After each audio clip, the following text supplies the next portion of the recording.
Hey guys, welcome back to my channel. Today I want to talk about why so many people struggle with learning languages when they're in high school.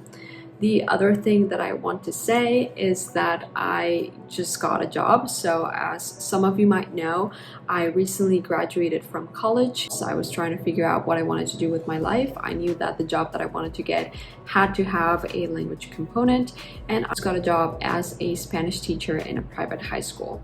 I'm also exploring other professional avenues, but that is what I'm going to be doing for the recent future. So I just wanted to give you that small update if you've been following my channel and are interested in my life. So back to what I was saying. I think a lot of people struggle with learning languages for one main reason. I think the problem lies in the way that our culture sees education and personal responsibility. I want to talk a bit about how I learned languages. So I learned 3 languages when I was in school. I learned English, French, and Arabic. English I learned in an immersion environment, so that it was very easy to learn. Half of the day was in English and half of the day was in Spanish. So I could not question it. It was what the entire school was doing. The school was based and focused on the language learning process. So my English was not perfect by the time that I came to the States, but it was definitely easier to navigate my way through everything that I had to do because I had that foundation in place. The other languages that I learned in high school were Arabic and French.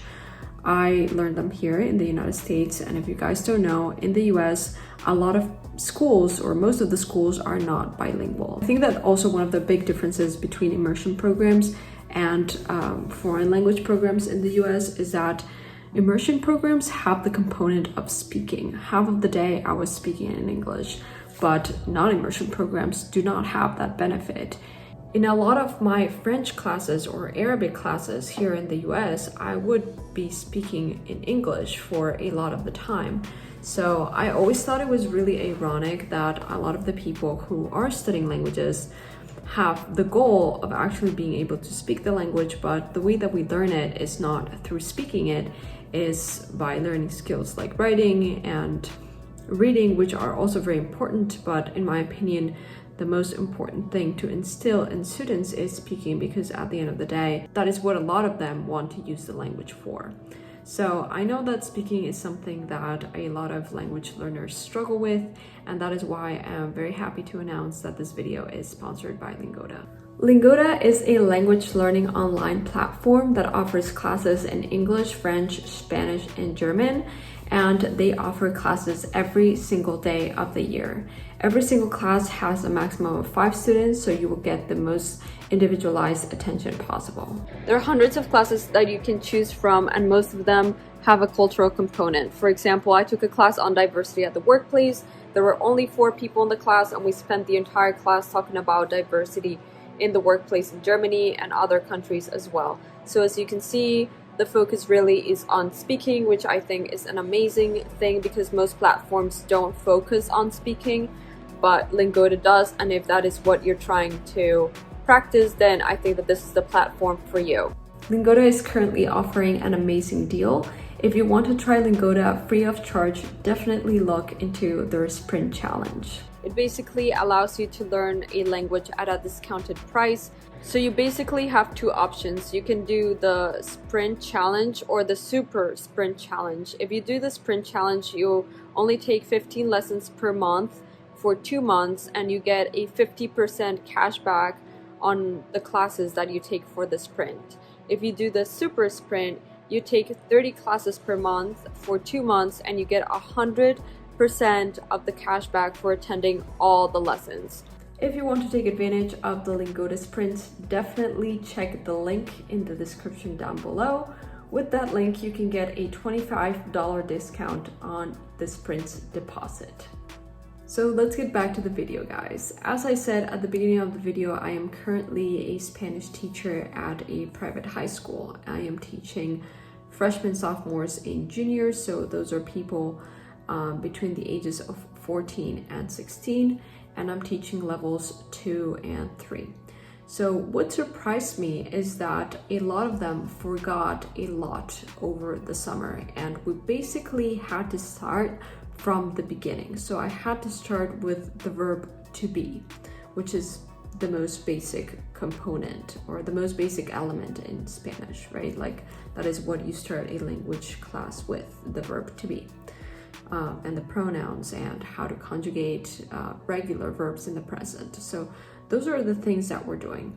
It surprised me a little bit because logically, if you were looking at any other subject, people who go from pre-algebra to algebra are not going to do pre-algebra again, right? Like you're expected to have retained a little bit of the information, some sort of foundation so that you can advance to algebra. But I think that in high school, that is not the case for languages. I feel like students forget a lot. And when I ask them, why do you think that you've forgotten so much from last year? They either said my teacher was not a good teacher, or I didn't speak a word of Spanish throughout the summer because I didn't have anyone to speak with. So I think that one important conversation that we need to have with each other, not necessarily with students, but as parents and teachers and mentors and educators, is to talk about the responsibility of school and the responsibility that students have in their own learning process. I think that one of the most empowering things that I learned throughout my schooling was that I was also partly responsible for my own education, which meant that not only did I have to be open to the material, right? Like I had to go to class with a good attitude and I had to do my best in assignments and tests and study for my classes and get good grades, but also that I could take my education further by educating myself with things that were completely unrelated to class. So the way that looked like was that I started doing vocabulary lists for myself that had absolutely nothing to do with what we were learning in class. In college, I started learning about 10 words a day, and that is when I realized that it was actually pretty easy to remember those words if I was intrinsically motivated and also completely focused on what I was doing, right? So without distractions, without music, without TV, just reviewing those 10 words every day definitely helped me improve my French and definitely helped me see that the language learning process was not very complicated. The beginning stages are a little bit boring because it's a lot of rote memorization, right? And there's not a lot of philosophical, interesting, intellectual discussion. But after you get over that hump, you start realizing that you have the tools to communicate, even though in a very basic manner. But after you learn about 500 words, you're basically good to go. There's definitely a lot to learn with languages. Learning languages is a very long process, but it's a process that can definitely become a lot more enjoyable if students start realizing that the most important learning happens at home. It happens after the lesson, and it happens when they engage with the material, or when they start tapping into their natural curiosity and they start looking for things that are outside of the realm of class. I think that those things are the things that definitely help me the most with language learning. And my philosophy is that education can only give you a sample of what a subject is, but it is your responsibility to turn that sample into something meaningful for you and meaningful to your life. Now, I know that students are very busy, but I personally believe that if they knew that there was shared responsibility, if they truly comprehended that the responsibility of education was shared between the school and the student, they would definitely advance much more in their learning process and are able to participate with a lot more tools and a lot more information at hand. So that is my spiel for today. I hope that you guys liked it. I think that this message is definitely very important, definitely a message that I would have loved to have gotten before high school or even during high school. So if you guys think that this is interesting, please leave a comment down below and let me know what you thought about the video.